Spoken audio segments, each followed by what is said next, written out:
In the world of branding and advertising, creativity and innovation are not just tools, they're essential. Behind every effective campaign are dedicated individuals crafting them strategically to resonate and inspire. These are their stories. They had grown to such a, nationwide level, and their website felt more like a mom and pop shop. When they were giving these huge pitches to these huge clients, it didn't feel like they had the credibility to back it up. I would say to keep that in mind, that what you're doing now could set up decades later for a brand. Welcome to Behind the Craft. Today, we're talking with Jordan Barno, an award-winning graphic designer at Brandcraft, a strategic agency that empowers businesses with brand and business strategies to own their next chapter.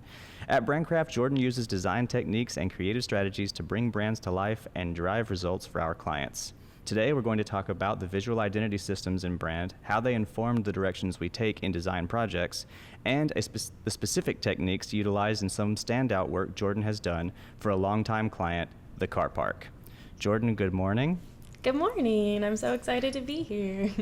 Yeah, we had a lot of fun getting set up and talking to you before we got started, Yes. But I'm excited to get into the conversation. So, because this is your first time on this brand new show of ours, can you start by sharing a little bit about your journey and talk about what drew you to this line of work of being a designer? Yeah, I feel like it started once upon a time, a long time ago.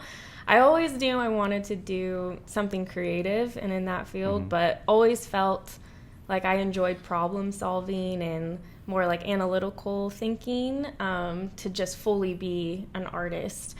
So I kind of stumbled along a graphic design class in high school not knowing what it was, and then immediately I was like, this is it. It solves and completes everything. It's got the creative, thinking outside the box, but also the marketing side and the analytical problem solving. So since then, I kind of picked that path and went to college for it, and had an internship here at Brandcraft. That's what kind of started my journey here. And once I graduated, it easily transitioned into a job, which is amazing, and it just keep continuing to grow here, which is awesome. So, yeah.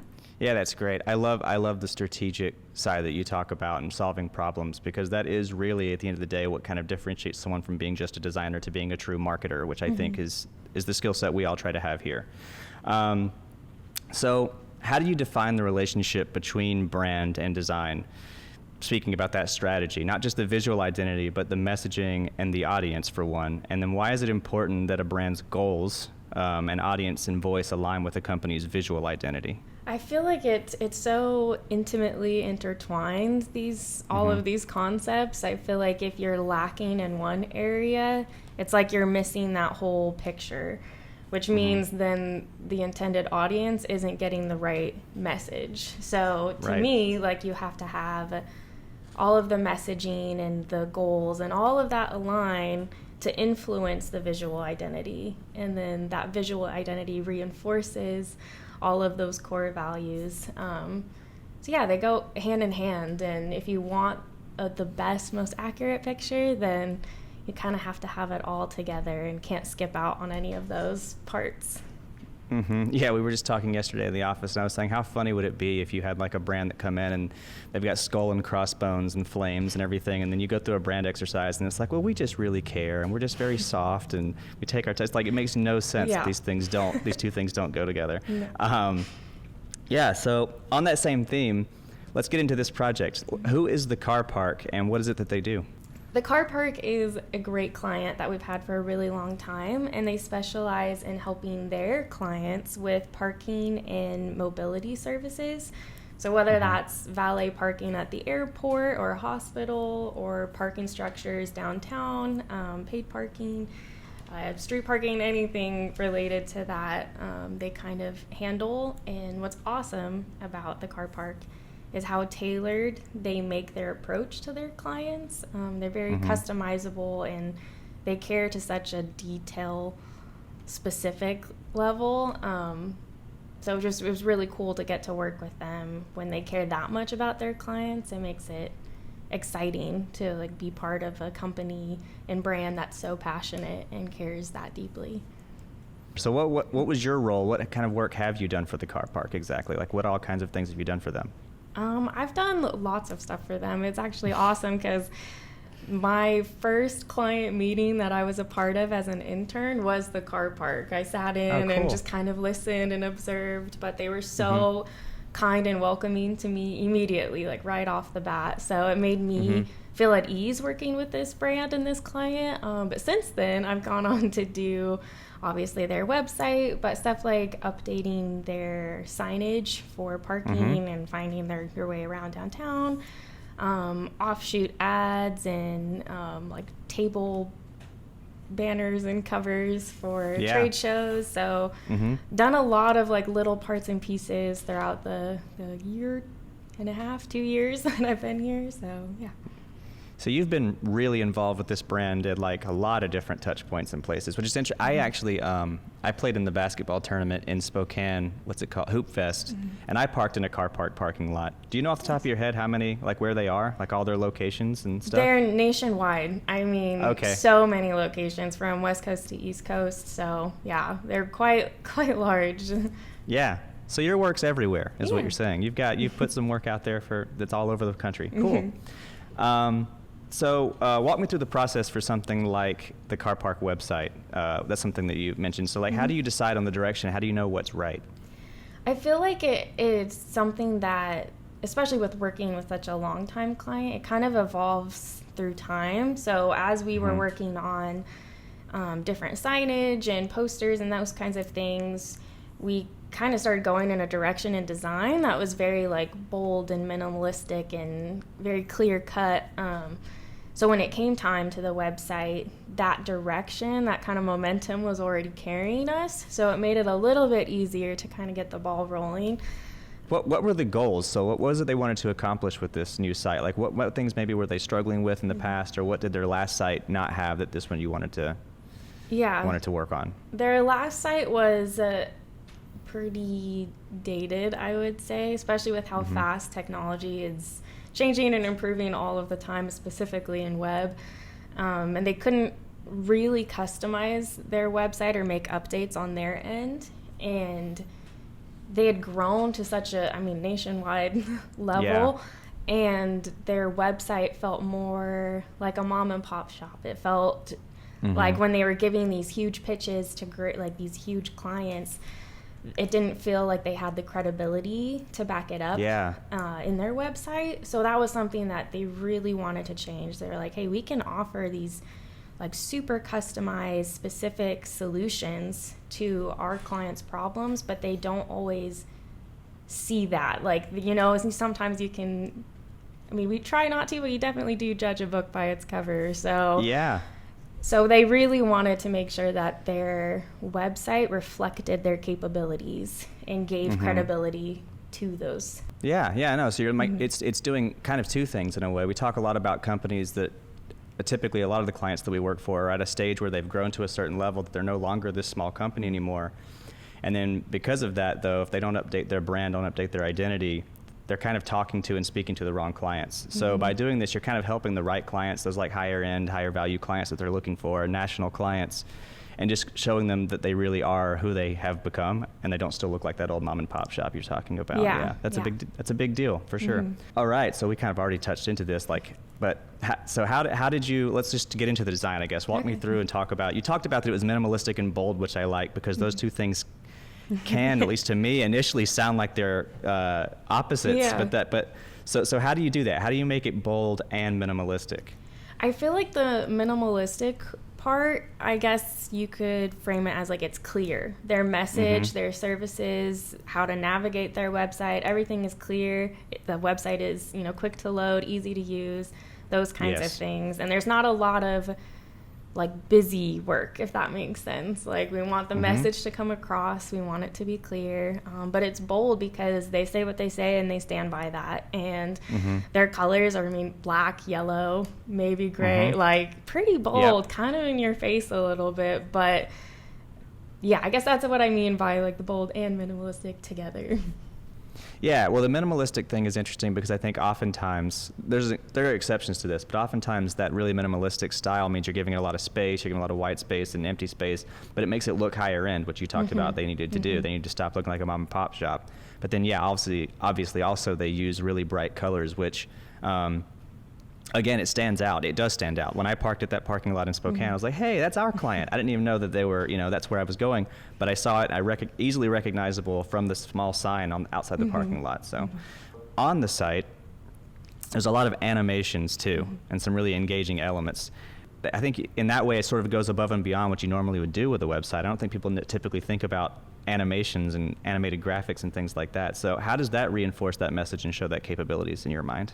Yeah, so the animations was a huge part of it. We knew that we were going to be showing a site that was very corporate minded and very, like minimalistic and all that stuff. But we wanted to touch on the customization that the Carpark offers to their clients and how specific and granular they get in that. I mean, they custom make pretty much every bid that they do, and they're constantly growing and evolving and doing more. So we wanted to have a part of the website that was kind of like user interactive, like it happens only on hover, so it's not, it's too stimulating when you land there, but just that further touch of detail, just like the Carpark offers their clients, we wanted that reflected throughout the website as we do it, as you go through it. But yeah, and it was awesome to get to collaborate on it with Ashley. I know she's been on this podcast before, so yeah, it was super cool for me to learn more about animation and to do SVG graphics and stuff to help with load times, to collaborate with Ashley. So honestly, it added that special little extra bit to the website that I feel like is a great reflection of who the Carpark is. Yeah, I think it helps. For me, going through the website and looking at it and seeing it, it makes the user experience a lot more fun. It makes me want to keep scrolling, keep learning, and keep doing more, because it's like a little bit of a, what do they call that when it gives you a little bit of the psychological term, but you get a little bit of oh, this is fun. It makes it fun to navigate. You get a little reward here and there every time you hover your mouse somewhere, so it makes you want to kind of click it and see what else moves. But also, I think it really speaks to that customization. It just gives them it feels like such a bigger brand, because large brands have this set of, you already have a set of specific iconography that's known to your brand, but then to make it move too, it's just an above and beyond thing that I think a lot of small companies don't put in that effort to do things like that. So it really differentiates you as a smaller brand. It makes you a lot more high end. So definitely a really, really cool part to the site. A lot went into the site from the very beginning. Before I even got anywhere close to designing, we had spent weeks working on messaging and working with copywriters and with their team, and they care so much about their brand and what they're projecting to their clients. There was a lot of iterations and a lot of back and forth, but honestly, knowing that a client cares so much about their brand, it makes you want to step up and do better and be like, okay, yeah, let's make this as best as we can. And not that we always do that, but we always have that mindset. But when you can come along together and work on something together and it's collaborative like that, it's pretty awesome. And I think that the end results are really great. Yeah, I think that reinforces something we always say, which I'm probably, if anyone's listened to multiple episodes of any of our podcasts, they're going to get sick of hearing this, but we say this all the time, is that we don't invent brands, right? We find out what's true about you, and then we try to bring that to life and, show that message to the right customers. And I think that's kind of what you're talking about here. Yeah. It's we don't just take and say, oh, you need a website, we're going to make something cool, and we run with it. We talk about your goals, we talk about who you are, and we want to make sure it's true to that. I think that's definitely the approach we always take. And to do that, it does take collaboration. Yeah. It's not just, you don't just hire us and leave. We're going to collaborate with you and make sure this is yours, not ours. Yeah. So you sort of touched into that. You already got into collaborating. What advice do you have for someone else out there? They want to craft a campaign and a website and make just a cohesive visual brand. What would you tell them? How would you know which direction's right for them? First, I would say don't skip any steps. Like I said, we took a while to kind of really nail down the messaging, and that even continued on as we were building out pages. We were still making tweaks and fine-tuning, every single detail. So definitely don't skip any of the steps, because it all comes together at the end to be a cohesive brand and project, website, whatever it is. I'd also say it's hard to find the balance between not rushing and being bold enough to like to finish it. You know what I mean? Like you kind of not let it go on and on forever and be like, all right, we got to launch this website. But at the same token, you don't want to rush through that design process, especially in the beginning, because if we do this right, and I think we did with the Carpark, what we build should be like a launch pad that throughout the decades that come, obviously brands will evolve and change. That's natural. We as humans evolve and change. But you want that launch pad to be like so secure and such a good foundation that whenever those changes come, you can easily like morph into those, and they're not as big or as drastic anymore because you have such a solid foundation. So yeah, I would say to keep that in mind, that like what you're doing now could set up like, I mean, decades later for a brand. So to keep that in mind. So yeah, if done right, it should be a natural evolution, and then you don't the term, some people might know this, I don't know if you'd know this, but the term jump the shark, at least you've heard the term, I'm sure, but I don't know if you know where it comes from. I mean, you don't know the term? Oh, that's great. So jumping the shark is basically, it just means like when you've lost the plot, you're just like off brand essentially. And the funny thing is this comes from, I love telling the story, so I'm so glad this came up. The term jump the shark comes from, what's the show? I think it was Happy Days. Happy Days, also I'm sure you have no idea what I'm talking about. No. So Happy Days was this show, it takes place in the 50s, and there was a character on there, it was like the favorite character on the show, it was called Fonzie, and he was like the cool guy with the leather jacket, 50s greaser. And the show was on for a few seasons, and at some point, viewership started going down, and they did an episode to try and get people back excited again, where the Fonzie, instead of being the cool greaser guy, he's got like his little short shorts on, he's surfing on skis, and he jumps over a shark at the beach, like a shark, and he jumps a shark. And so now it's people like, okay, this show lost the plot. They have they've forgotten what people even like about the show, like about the character. He jumped the shark. So yeah, so if you do this right, bringing it back to what we're talking about, if you do this right, then you don't jump the shark. You're having a natural evolution of your brand. We get a right foundation for you, and as you evolve and as you change and grow over the years, it'll feel natural and not something that's completely off-putting to your audience, right? Yeah. Like that's the idea. Very cool. All right, so you talked about timelines. I'm going to end it with a question about timelines. This is my final question. Okay. So what kind of timeline realistically should someone be looking at for an awesome website like this? Like what's the realistic expectation? Yeah, I would definitely say a few months. Yeah. And that's because it takes weeks of setting up beforehand, of doing market research, making sure like what are your top competitors and what are they doing, what do they look like, how can we be different, how are we different already that maybe we aren't showing, those kinds of research and that kind of detail. Then a few weeks obviously for designing and making sure that that's, nailed down and as good as it can get, and then quite a few weeks for production work of just building the site itself. I know for this project specifically, we prototyped in XD before we ever got to like the WordPress builder, which I think actually in a weird way sped things along. Figma's another great option for prototyping in the beginning, just to kind of so the client can see how everything is going to work. But also I found as a young designer, this was one of the first few like big projects I did here at Burncraft. I could get distracted sometimes between the capabilities of the builder and what I wanted to design. And sometimes figuring both of those out at the same time ends up killing a lot of time. Whereas if you can focus on the design and get that nailed down and squared away and then build it, and then you have like clear direction, you know exactly what you want it to look like. I don't know, it sped along the process hugely for me anyway, and that's not always the case, but for this it was. Yeah, I think the equivalent on the video side, which is my background, is probably like it's storyboarding and then creating like an animatic, like I don't know if you know what that is, but like an animatic, basically I'll take my storyboards and I'll just set it to the music, set the pacing, set it to the voiceover, so I know it works.